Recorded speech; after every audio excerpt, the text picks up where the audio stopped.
Hey guys, so this is going to be a review of the Makeup Revolution London Shock palette. So this is what the palette looks like. It is a bit of a monster. This retails, it's £10 I paid for it. So the actual packaging is metal, which is kind of cool. I've not actually had a palette that's full on like metal. But yeah, so when you crack into it, as I said, this is an eyeshadow palette. You get a lot of eyeshadows, you get a lot of variety as well. So at the top you've got these like warm skin tone colours, apart from that one which is glittery.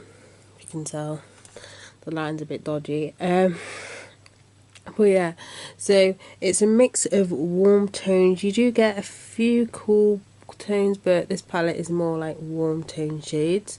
You get a mixture of matte and glitters as well, which people obviously love. And for a palette this big, I expect to have a mixture. Like, I don't mind having an eyeshadow palette that's just got glitters, but when you've got a palette that's this big, like, come on, you can chuck in a matte. But yeah, this has plenty of matte and shimmer shades, and then you also get this massive mirror as well, which is handy. So onto the eyeshadows and their performance. So they apply it really well on the eyes, they blend really well as well.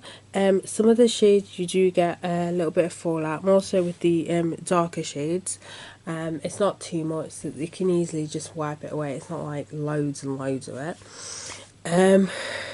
Yeah, they apply really well, blend really well.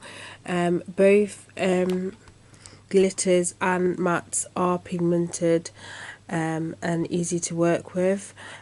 Saying that, I've not used the glitters wet. I tend not to anyway, unless it's advertised saying you can use it wet, or I just don't bother anyway, just because of the effort, unless I really want a metallic like glittery look. But without wetting the brush, they apply fine, they're pigmented.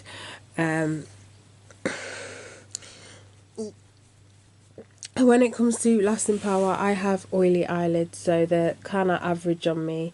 When it comes to lasting power, this is where I get into the disappointment thing, because the palette is so bulky, and obviously for reapplication and stuff, if I'm taking this with me, it just takes a lot of room in my bag, obviously depending on what bag I'm wearing as well. So it is a little bit bulky for that, and for me, when it comes to palettes that are bulky, I end up like getting rid of them because I just don't use them, just because of how bulky they are, which is really annoying. I think if the eyeshadows, obviously I wasn't expecting a lot because, as I said, it's only £10. I think if the eyeshadows last the majority of the day, I probably would be a palette I'd reach for a lot more, but because they're kind of average on me and I will need to reapply a few hours after, not a few hours, you know what I mean, like more than a few hours in the day, but I'll need to reapply.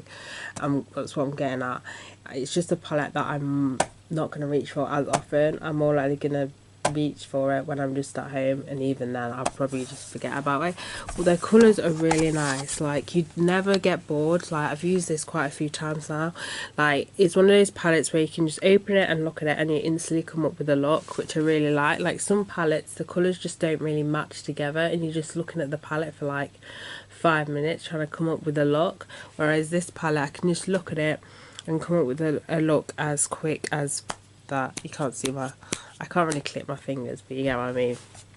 So yeah, I really like the variety of the shades, and the eyeshadows perform good as well. So yeah, that is it for this review. So bye guys.